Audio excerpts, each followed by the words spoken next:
अस्सलाम वालेकुम बच्चों, आज हम पढ़ेंगे तोए के बारे में। तोए की छोटी शक्ल भी इसी की तरह होती है।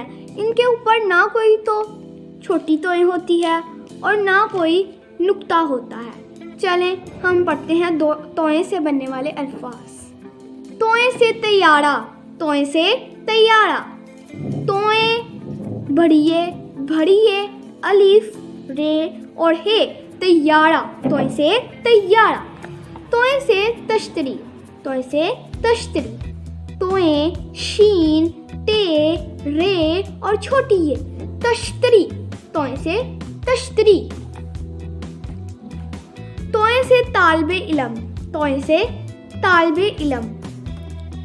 तोए अलिफ लाम बे आइन लाम और मीम तालबे इलम, तोए से तालबे इलम।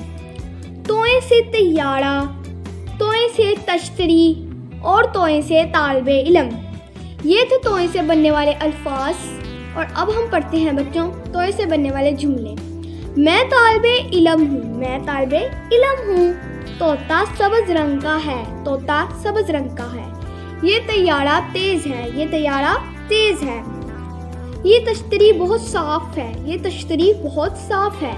चलें बच्चों फिर से पढ़ते हैं जुमले। मैं तालबे इलम हूँ, तोता सब्ज रंग का है। ये तैयारा तेज है, ये तश्तरी बहुत साफ है। ये थे बच्चों तोए से बनने वाले अल्फाज और तोए से बनने वाले जुमले जो आज हमने पढ़े। आपने भी इसकी मशक अच्छे तरीके से याद करनी है और इसके जुमलों को लिखना है। अल्लाह हाफिज़।